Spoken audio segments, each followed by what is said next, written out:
Distinguished newspaper, getting an award for the third year in a row, is the Mount Desert Islander of Bar Harbor, Maine. And distinguished newspaper is also the Inquirer and Mirror of Nantucket. And the newspaper of the year, the Andover Townsman.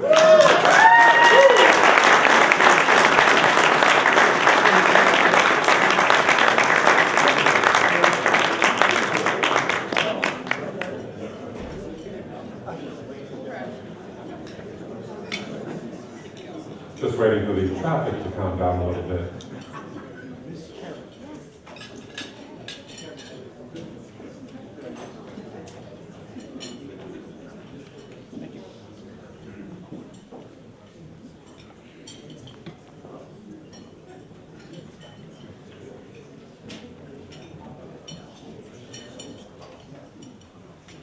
If you're representing a paper that gets a distinguished award, you are also invited to come up and get an award and get your picture taken, because that's still a good honor. You beat out a whole lot of newspapers. Weekly newspapers, circulation more than 8,000. Getting an award for the third year in a row, the Vineyard Gazette, Martha's Vineyard. Distinguished newspaper. And the newspaper of the year in this category, being honored for the 6th year in a row, the Ellsworth American of Ellsworth, Maine.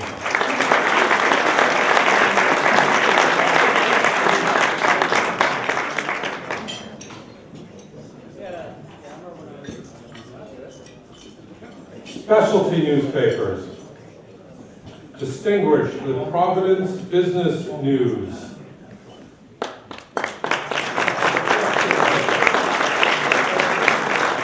And Banker and Tradesman from Boston.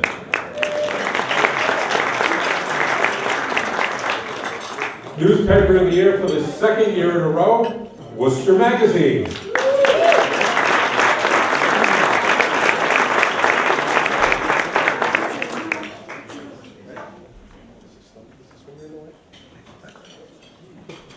Weekday edition, circulation less than 10,000. Being honored for the 4th year in a row, and this time as a distinguished newspaper, the Taunton Daily Gazette.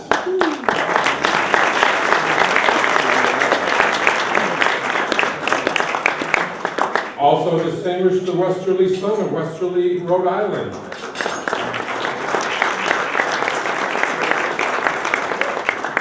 And the newspaper of the year, the Gloucester Daily Times.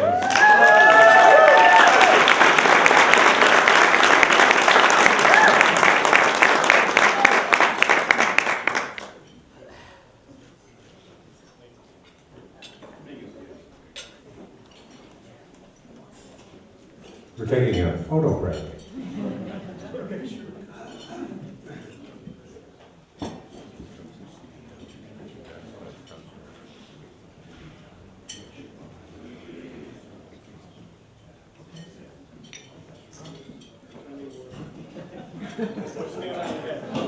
See, this is unusual because in our business, we're more used to taking pictures of other people and not actually being in them.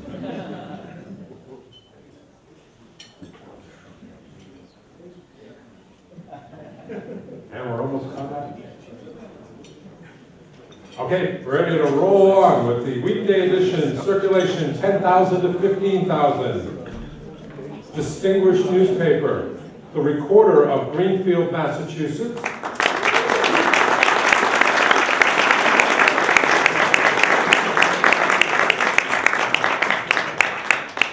And after 2 years of being distinguished, the Metro West Daily News is the newspaper of the year.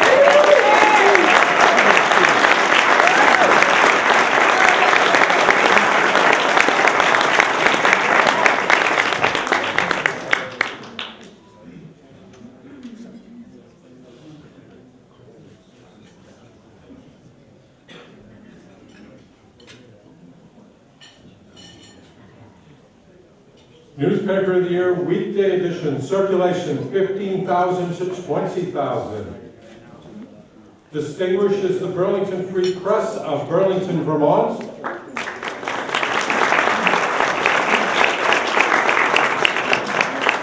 And newspaper of the year, the Standard Times of New Bedford.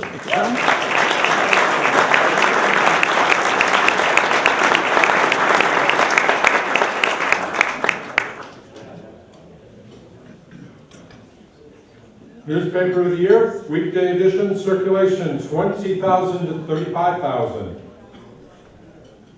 Distinguished, The Day of New London, Connecticut.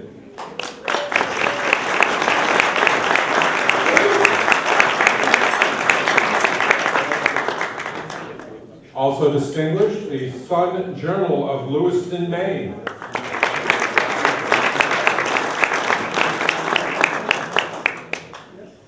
And newspaper of the year in this category, the Patriot Ledger of Quincy, Massachusetts.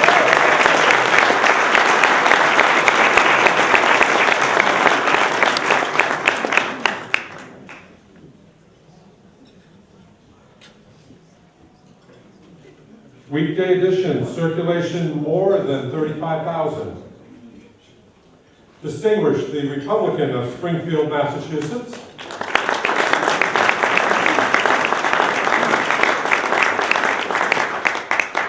Also distinguished, the Republican American of Waterbury, Connecticut.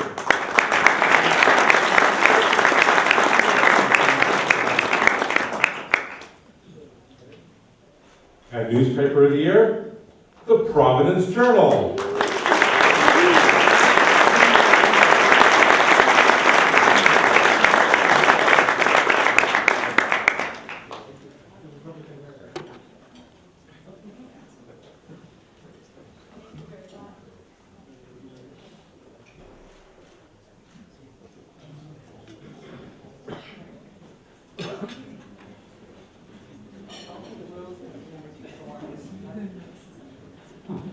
Newspaper of the year, Sunday edition, circulation less than 20,000. Distinguished, the Weekend Daily Hampshire Gazette of Northampton, Massachusetts.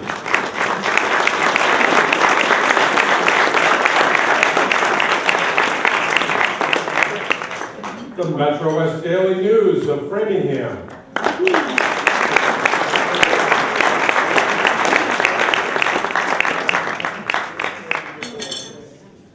And being honored for the third year in a row, our newspaper of the year, the Valley News of West Lebanon, New Hampshire.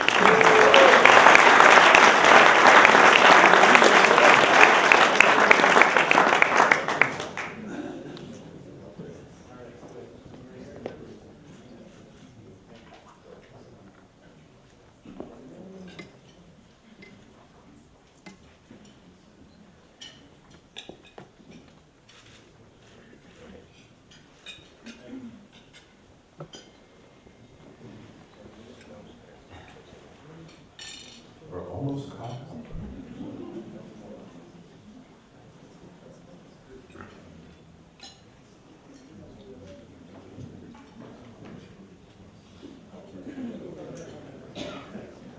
It's like a big family picture.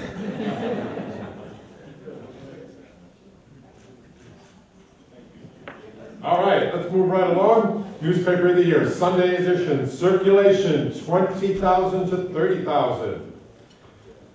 Distinguished paper, the Sunday Eagle Tribune of North Andover, Massachusetts.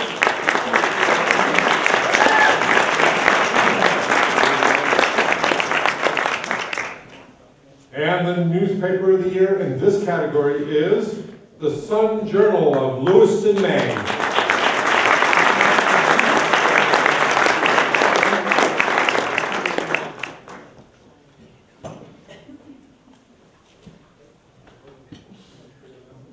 Sunday edition, circulation 30,000 to 45,000. Distinguished paper, the Cape Cod Times of Hyannis.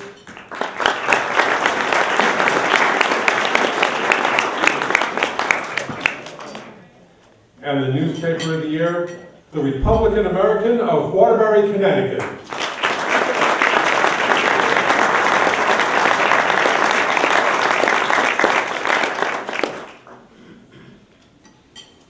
And our last category in newspaper of the year, Sunday edition, circulation more than 45,000.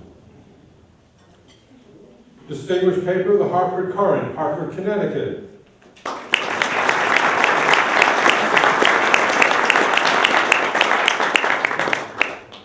And honored for the second year in a row, this time is Newspaper of the Year, the Telegram and Gazette of Worcester, Massachusetts.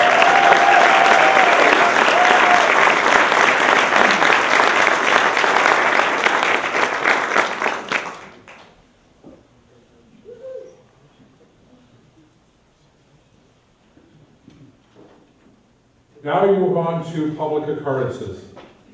Established in 1990, the Public Occurrences Award recognizes individual and team merit at New England newspapers to mark the founding of the Public Occurrences, which is America's first newspaper. It's interesting to note that 4 days after it first appeared in Boston, the royal governor banned the publication. And I suspect there are probably some government officials who wish that they could ban some publications, but they can't. Our first Public Occurrence Award goes to the Hartford Courant for Portraits of an Addict. Some of the most effective, most moving stories the media can produce are those that humanize issues. It is the way journalists are able to take an important issue and tell the public, here's why you should care. The Hartford Courant did that in its series profiling real people who died of heroin overdoses. Judges said the stories put a personal touch and names and faces to an addiction that personalizes even the most well-intended of its victims. Let's give a round of applause to the Hartford Courant.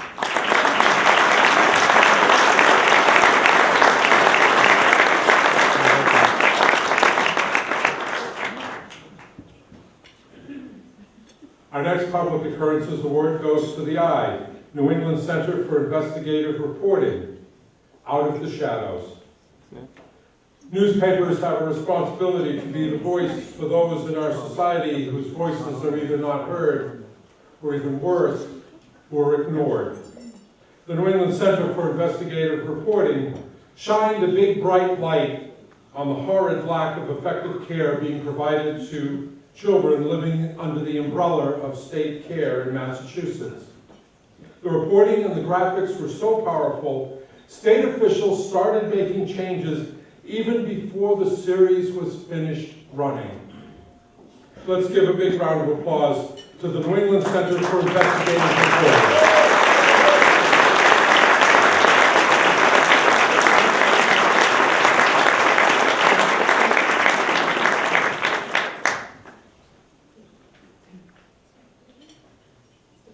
Our next Public Occurrence Awards is for the Sentinel and Enterprise of Fitchburg, Mass., the alphabet.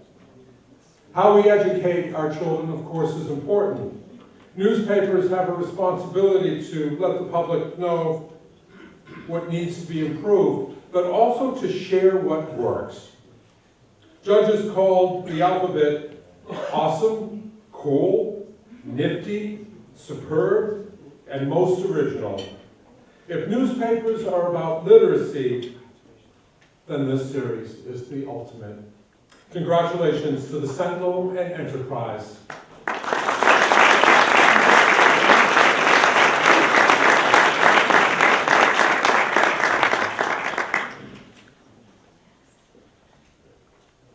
Our next Public Occurrences Award is for the day in New London, Connecticut.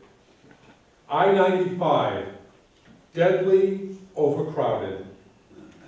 When we all leave here today, chances are pretty good that we will experience the misery that our highways have become. The day took what most of us already know, that I-95 was a pathetic mess. It is. And they used data, interactive graphics, and human interest sidebars to better explain the causes of our shared frustration and misery. Let's give a round of applause for a series well done, The Day.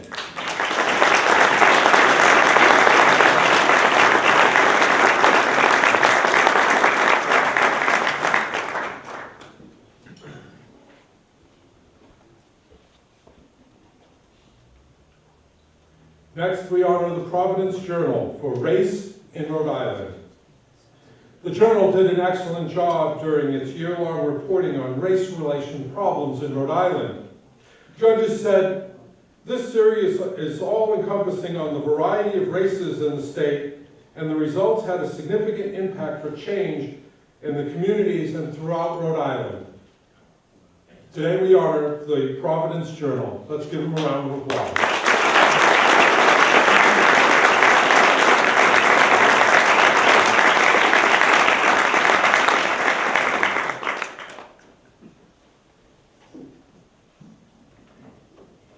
Our next Public Occurrences Award goes to the Daily Hampshire Gazette of Northampton, Massachusetts for Letters from Inside. Most people have a stereotypical view of what life is like for those in prison, for who's in prison, and why they're there. The TV shows that focus on life in prison really amount to only one side of the story. The Gazette presented a different view, running a unique feature of letters from inmates at a local jail. The inmates shared their life stories of what life was like for them before jail, what life was like in jail, and what their dreams are for what life will be like when they are released from jail. The judges were captivated by the emotions and the philosophy of those living behind bars. Let's give a round of applause for the Daily Hampshire Gazette.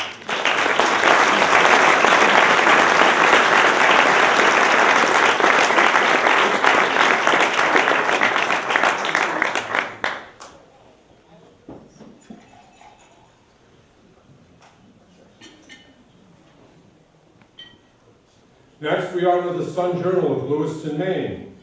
Benefit bartering, growing form of fraud, EBT cards to buy drugs. The Journal did an effective job shining a light on people addicted on drugs, trading their EBT cards to dealers and other criminals, and then reapplying for new cards so that they may trade them again. Thanks to this series, officials in Maine changed state laws, resulting in a savings of millions of dollars for the taxpayers. Let's give a round of applause to the Sun Journal.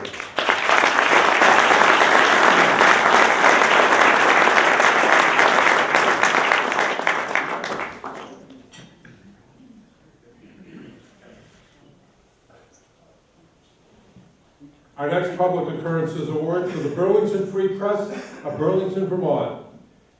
DCF employees slain and buried. The Burlington Free Press did a great job providing coverage of a tragic series of events resulting in a social worker being gunned down by a woman who had lost custody of her child. Making matters worse, 3 members of that woman's family were found gunned down the next day. As hard as this story is, and was, the Burlington Free Press did a tremendous job of sharing this story with the public. Let's give a round of applause to the Burlington Free Press.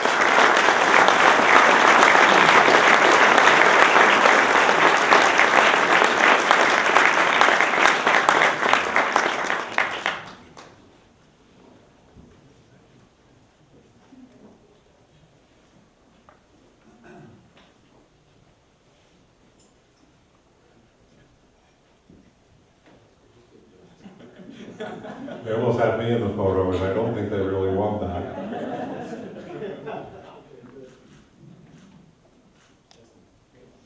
Our next award goes to the Republican, Springfield, Massachusetts. Opioid crisis, the Justin Morin story. The Republican took a different approach to covering the opioid crisis. They looked at addiction and criminal justice system through the journey of one case involving a young man convicted of manslaughter and the death of his best friend. It was a frank investigation looking at the emotions on all sides of this tragic case, and it was topped off with a fine editorial. Let's give a round of applause to the Republican.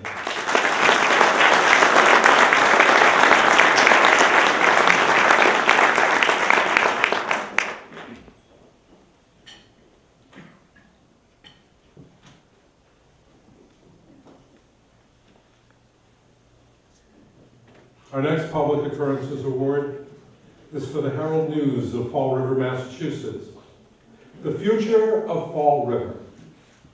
The Herald News took an active role in presenting an in-depth examination of Fall River's future.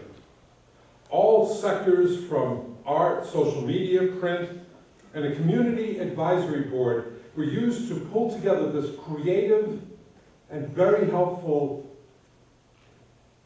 piece of journalism.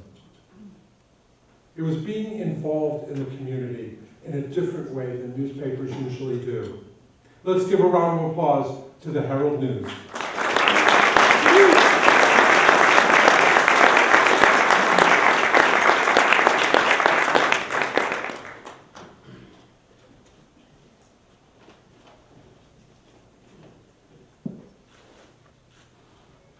Our next Public Occurrences Award goes to the Hartford Courant of Hartford, Connecticut, Soccer Stadium Investigation. Jenna Caruslio and Matthew Kaufman did a great job exposing the criminal background of two would-be developers hoping to stuff thousands of dollars into their pocket under the guise of building a soccer stadium.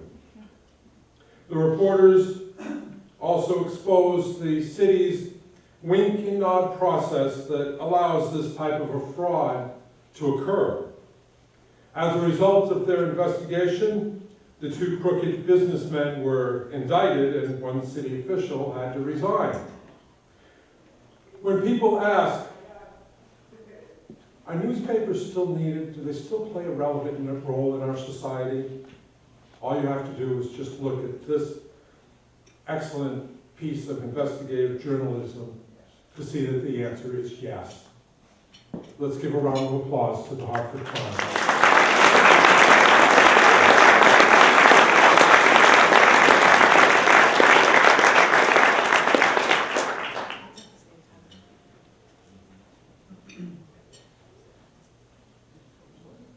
Next paper that we will honor is the Maine Center for Public Interest Reporting.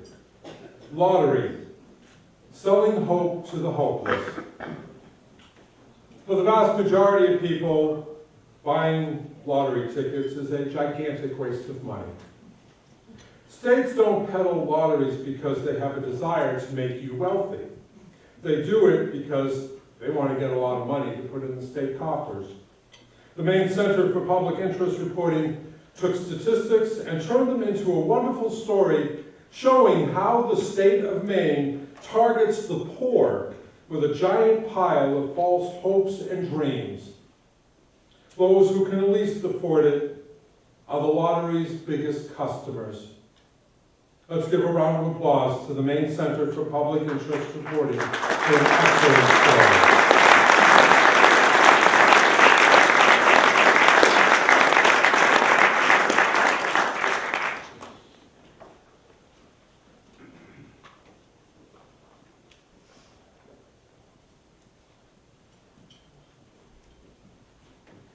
Now we move to the weeklies for public occurrences.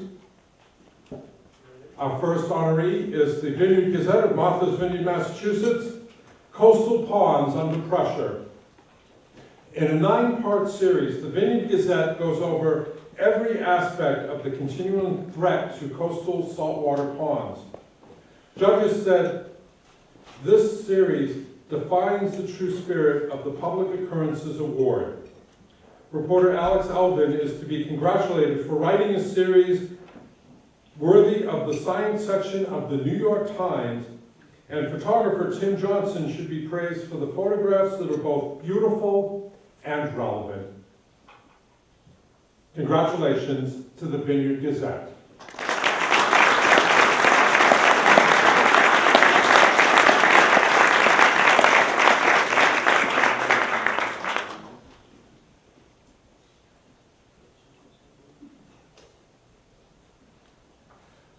Our next goes to the Enquirer and Mirror of Nantucket, Ethics, the Land Bank, and a Public Trust. The Enquirer and Mirror showed investigative reporting at its very best. They exposed the conflict of interest problem on the island when it comes to the land bank. Judges said, by going beyond basic reporting and advocating for a ruling by the State Ethics Commission on conflict of interest, the staff of the Enquirer and Mirror serves its community in the truest form of solid journalism. Let's give a round of applause to the Enquirer and Mirror.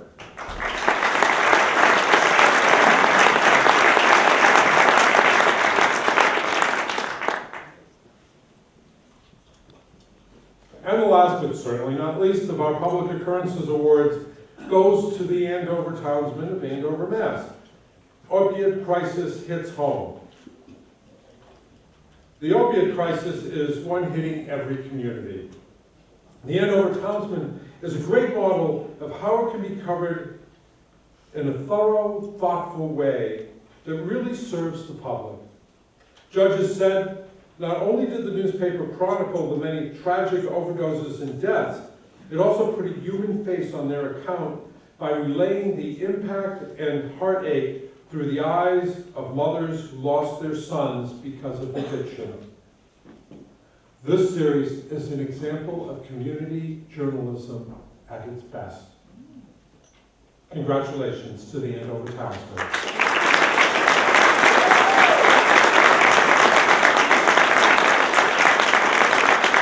And to all our Public Affairs Award winners.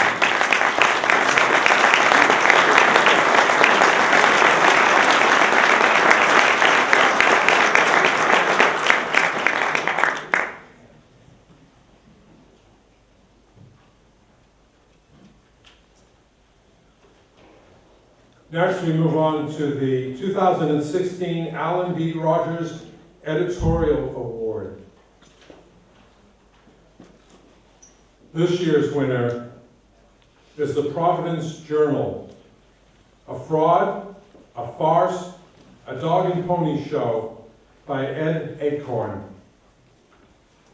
The Alan B. Rogers Award does recognize the best editorial on a local subject.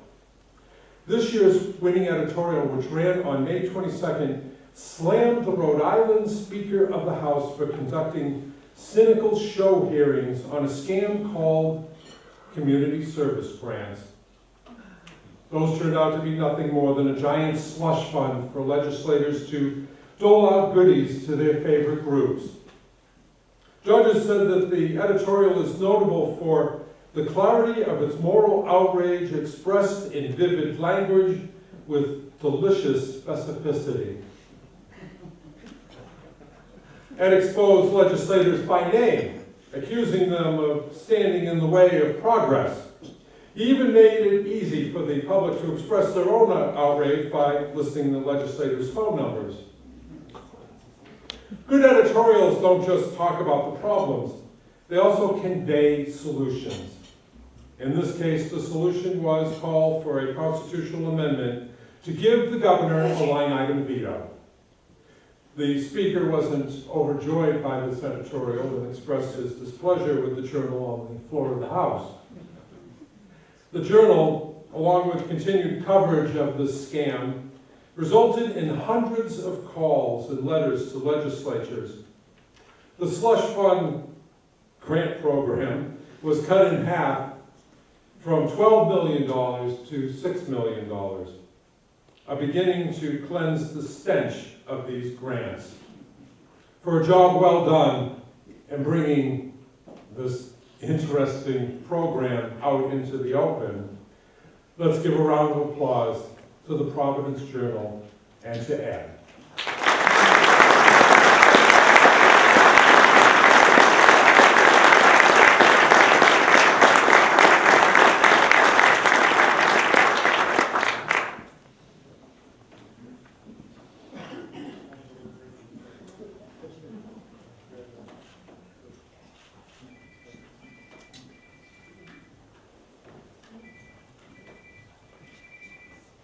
Next, it is my great honor and privilege to present the award named after him, the Morley L. Piper First Amendment Award, which recognizes the New England newspaper for its exceptional work in upholding the First Amendment and educating the public about it. Let's give a warm round of applause to our good friend, Morley L. Piper.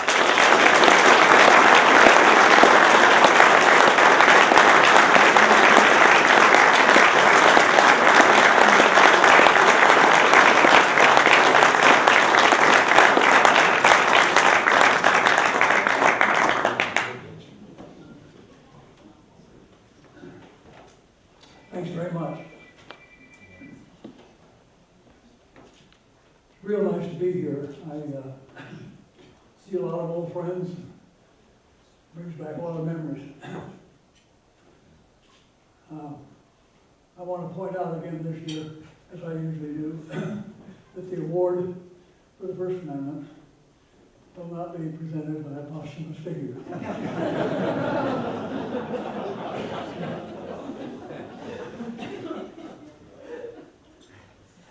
I wonder if you'd like to hear a little political story, since we're in the height of the election season. This is sort of a gentle election story compared to the harsh ones we hear now. It's not about the presidential campaign at all, but it's about an association election we held one year at the old New England Newspaper Association, a predecessor organization to our current member. These association elections, I'm sure you all know, are almost never contested, or everybody runs unopposed. This one year, however, the nominating committee nominated for president a controversial publisher who was not very popular. And there were complaints and grumbling, and finally, a threat that there'd be an opposition candidate. The official candidate was made nervous by this, and he came to me and he said, "Can't you go around to some of these publishers and see if you can't get some support for my cause?" And somewhat reluctantly, I said I would. And so I made the rounds for 2 or 3 weeks of various publishers, had me to lunch, and gained quite a little support for the guy. And I went back to him and I said, "Well, looks pretty good." I said, "I think you're in good shape. I don't think you have anything to worry about." But he was not mollified. He said, "I don't want you to leave anything to chance." He said, "I want you to keep going, keep pushing on this." So I see if you can't see everybody. And I said, "There are an awful lot of people." By this time, I was a little tired of it, and I run up some pretty good restaurant checks and bar bills, taking publishers for lunch. So I thought about it, and I said, "Well, you know, to tell you the truth, that I don't mind buying an election, but damned if I'm going to pay for a landslide."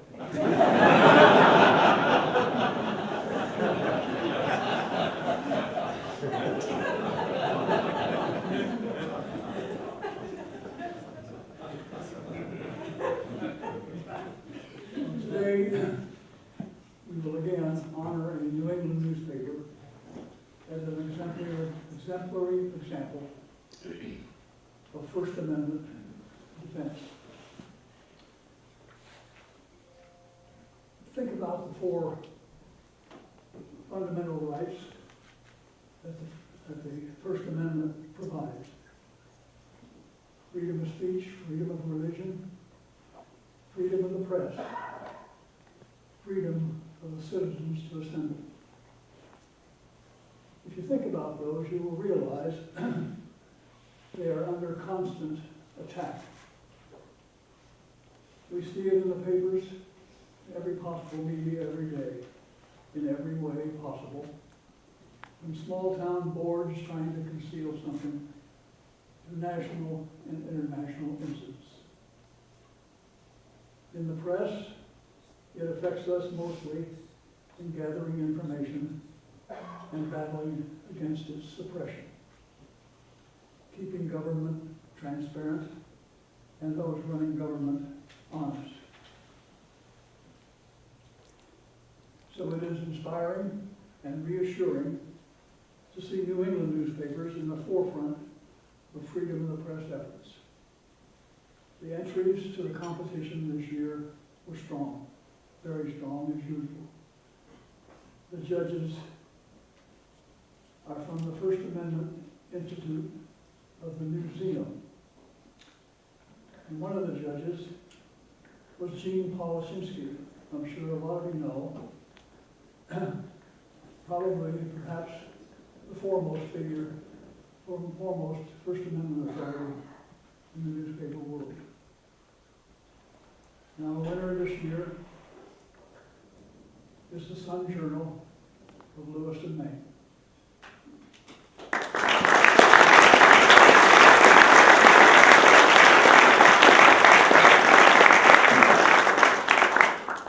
Their entry was the story of the Sun Journal's efforts to prevent the Maine court system from sealing records of dismissed criminal cases.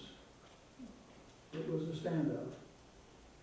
The story was essentially about a battle of interpretation of Maine state law.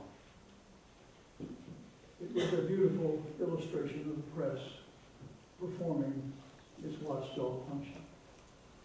And it's my pleasure today to present the award to Judy Meyer, the executive editor of the Sun Journal.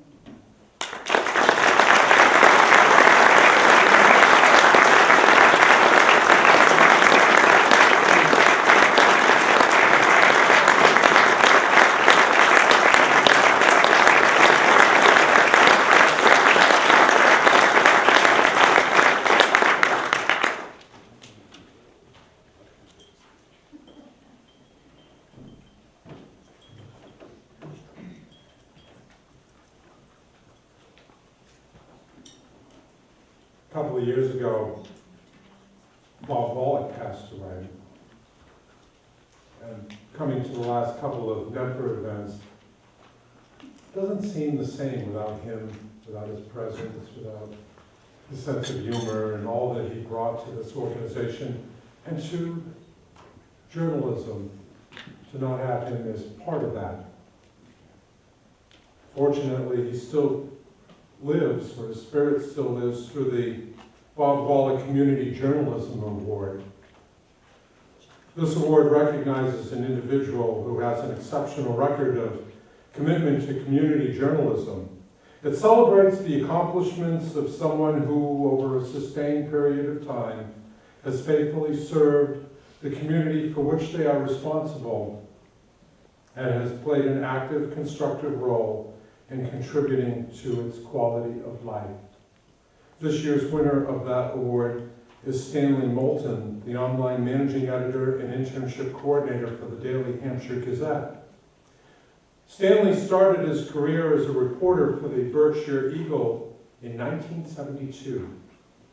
In 1976, he was hired by the Daily Hampshire Gazette, where he has served as a reporter, sports editor, city editor, and news editor.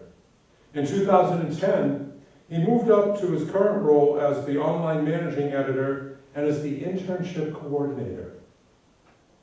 He has played a role in the evolution of the paper throughout the years and is well respected by many people. In his role as internship coordinator, one that he has held for 25 years, he has had the great honor of helping what will become the new generation of journalists, helping those people to get a taste of what it's like to be in this business. Those students have been fortunate to have someone with the dedication, the passion, and the wisdom that are all a big part of who Stan is. In one of the many, many nomination letters received in support of Stan, retired editor Jim Foudy said, "Stan brought great passion to every role, dispatching reporters and photographers when news broke, challenging their copy, identifying good enterprise projects, pressing for public records, maintaining high professional standards, stepping up to the challenge of digital and hustling, always hustling to get the story first and to get it right. I can think of no major story covered by the Gazette in those 35 years that Stan was not involved in some way.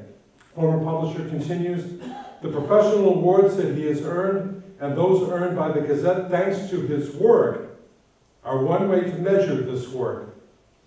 The tributes from interns and young reporters he trained are another. Most important is the high regard and deep respect Stan enjoys in Northampton for his 40 years of fair and comprehensive journalism and service to this community. We honor today a true professional who has added a lot to this profession, Stan Moulton.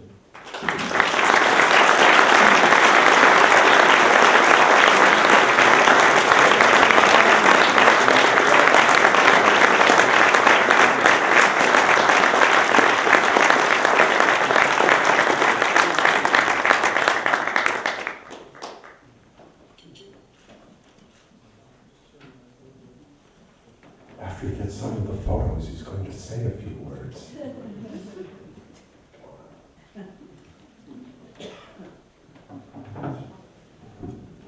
Thanks. I want to thank those on the selection committee who are responsible for this. It's a real honor to have an award, to receive an award in the name of Bob Wallach, really a consummate newspaperman, a publisher, editor, and reporter who was known for his role in the community. And when I think about my journey, what's got me here with you today, I really think about the fact that as my career unfolded in the 1970s, I had a lot of Bob Wallach-like figures who I learned from. I'm very, very fortunate to have worked in the newsrooms of some of the real giants in newspaper publishing families here in New England.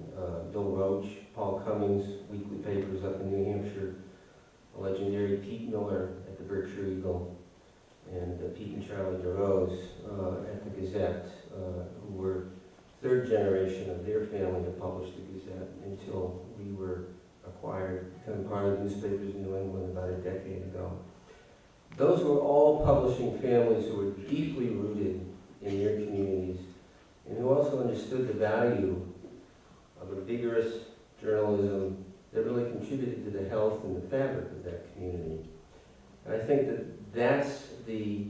those are the values that it's important for us who are in a position of mentoring young journalists, the next generation, to continue on, to understand the importance of community journalism and shining a light where it's necessary, giving voice to the voiceless, and engaging our readers in conversation and debate that really elevates a well-informed citizenry.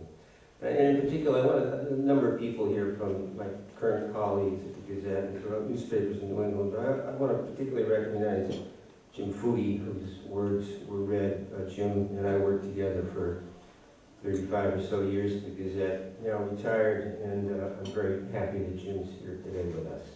Thank you.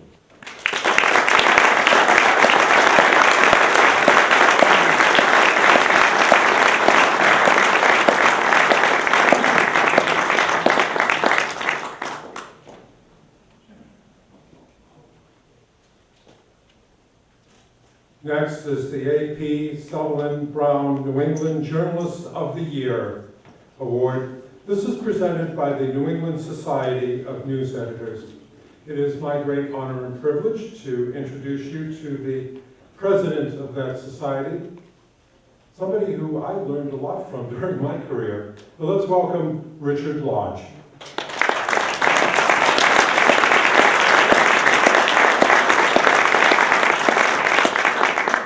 Good afternoon. Thank you, Wayne, for yet again another year of great announcing and emceeing at the awards. Before I introduce this year's A.P. Sutherland Brown New England Journalist of the Year, I want to note the death this year of Bill Malinowski, the 2014 winner of this award for his Cost of a Bullet series, which examined the cost of gun violence on society. Bill was a longtime reporter for the Providence Journal. He died from ALS, Lou Gehrig's disease, at age 57 on August 11th. Last year, when Bill was still able to get around, he and his friend Dan Barry, who's a veteran New York Times reporter, who met Bill when they both worked at the Projo, they drove to Fenway Park to watch Bill's beloved Red Sox play the New York Skanks, as Bill called them. Dan Barry wrote about their trip in a great, funny, and very poignant piece in the Times last October that I would highly recommend. With the Sox opening the playoffs tonight against the Indians in Cleveland, I think we can guess who Bill would be rooting for were he here today. Please join me in a moment of silence in memory of Bill Malinowski and all the journalists in New England who died in the past year.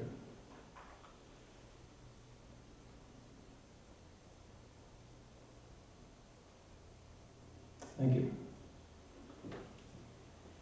I'm very happy to present the A.P. Savellin Brown New England Journalist of the Year Award. It's an award bestowed by the New England Society of News Editors. It recognizes an individual for producing journalism of distinction in New England in the past year. The award is named in honor of Savellin Brown, the late editor and publisher of the Providence Journal Bulletin, founder of the American Press Institute, fellow of the Academy of New England Journalists, and past president and founder of New England Associated Press News Editors Association. This year's Savellin Brown Award winner is Douglas Moser of the Eagle Tribune. In selecting Moser, the judges praised the 6-month investigation of the Northern Essex Registrar of Deeds. Doug Moser's reporting, quote, done in the finest traditions of accountability journalism, exposed how the registrar was putting in fewer than 4 hours of work per day while taking home a salary of nearly $110,000 a year. Moser tailed Registrar Paul Iannicello for weeks, catching him coming into the office late, leaving very early, and running personal errands and campaigning for cronies in between.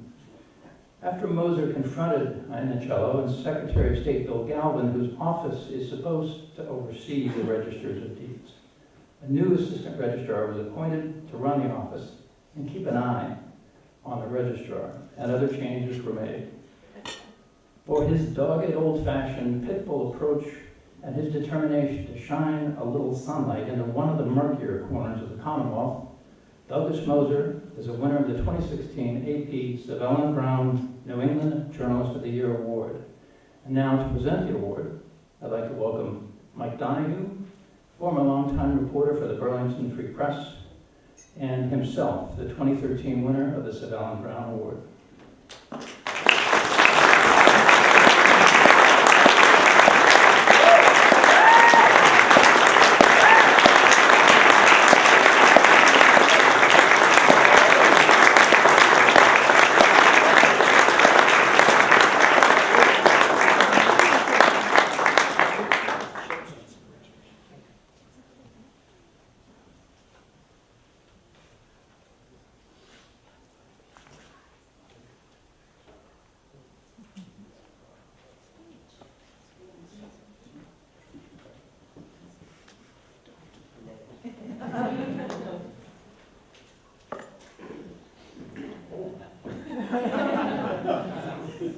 Sorry, I wasn't, I didn't know I was going to be saying a few words today.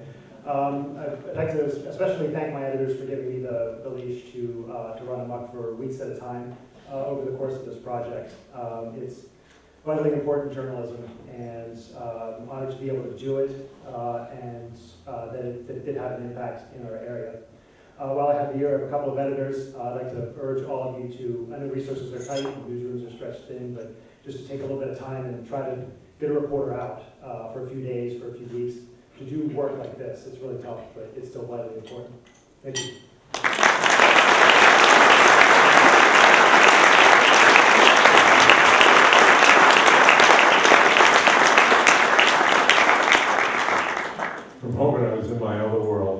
which is public speaking. And we have this thing where we never leave the podium and attendance committed this thing. So when I saw it empty, it's like, oh no, I gotta get up there and not break through that rule. And then I remembered, oh no, this is newspapers, you can do that. You don't need to worry about that here. Now, that brings to an end all our awards. I want to thank all the newspapers that competed this year. We do have a lot of interesting sessions for you this afternoon, so don't rush to go sit in 995. Stay here. We have trends in newspaper business as seen through the eyes of the Neiman Journalism Lab. We also have social media mayhem. And tonight is Nesne's 60th anniversary celebration. Thank you all so much for attending. We look forward to seeing you during our winter convention, which will be held February 24th and 25th in Boston, hopefully without any snow. But thank you all for coming. Have a wonderful